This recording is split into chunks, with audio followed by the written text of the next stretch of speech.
Hi, I'm Rebecca DeHart with Fair Count, and I made my plan to vote in this upcoming runoff election, which will be on January 5th by mail.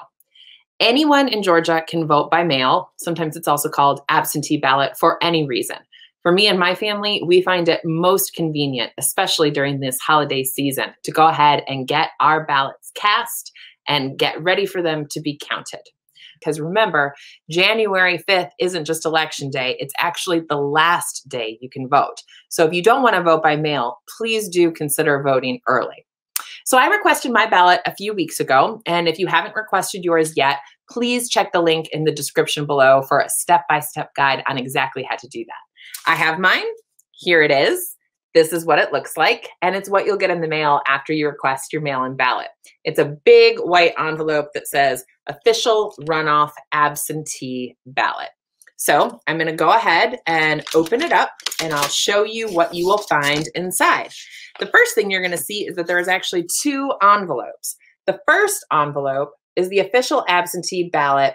Ballot must be enclosed. This is where you'll actually put your ballot and seal it before you put it in the second envelope, which is the one that you'll use to mail back to your county boards of elections. You'll also find some instructions in here.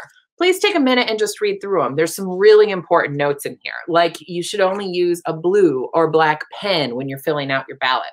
Make sure that ink is dry before you put your ballot in to ensure that the ink doesn't get smeared everywhere.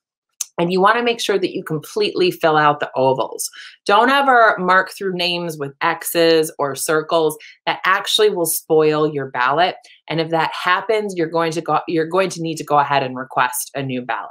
So here is the grand prize, the ballot. I love voting. I'm so excited to fill mine out.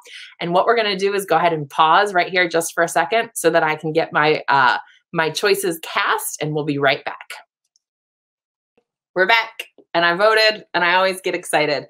Every single time I vote, I still get exhilarated knowing that my voice is part of the process. So I went ahead and I put my ballot back into this white envelope.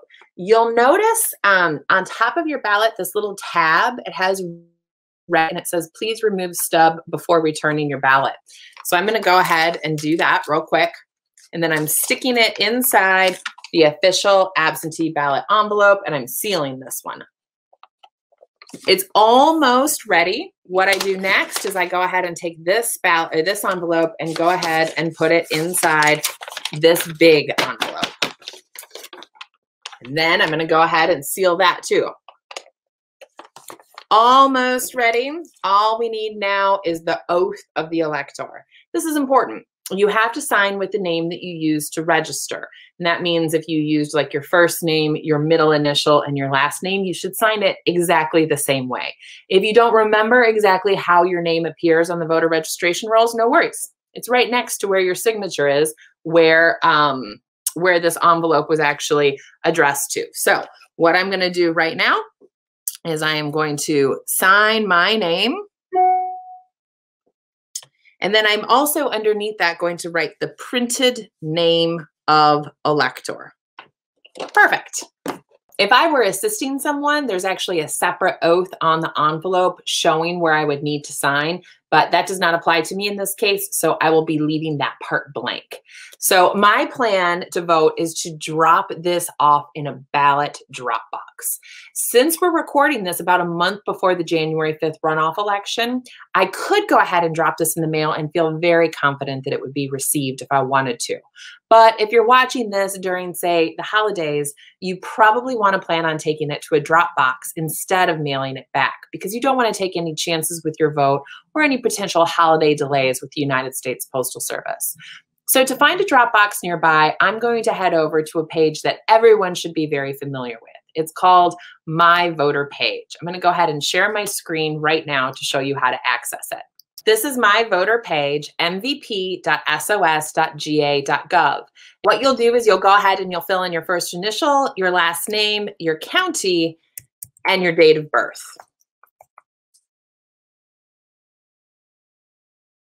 Once you enter that information, hit submit, and this is all the information that you need to know about where and when you vote.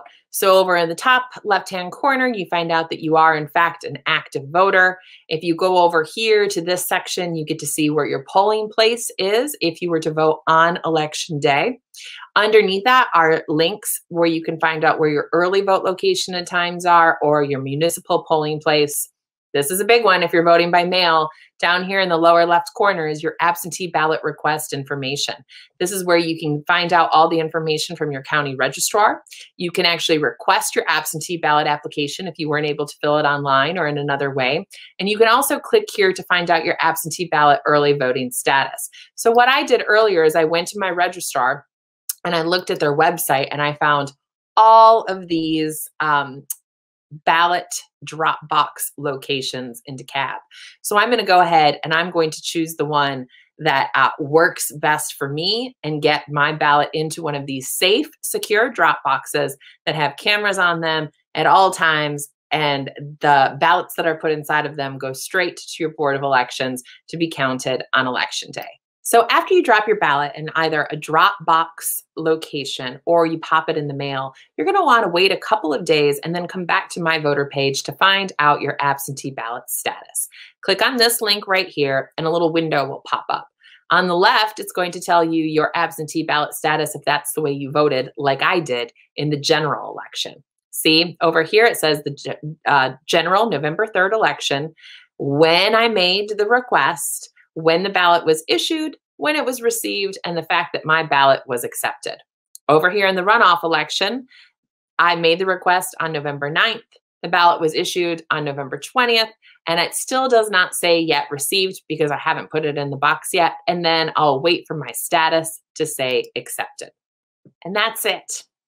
If you have any questions or if you need any help, the best thing you can do is call the Voter Protection Hotline. Here's the number. 1-866-OUR-VOTE. The good folks on the end of that hotline can help you with any question or any need that you have. Thank you so much for being seen, being heard, and for being counted this election season. Follow Fair Count on social media and don't hesitate to contact us if you have any questions at all. Here's to voting and to a great new year.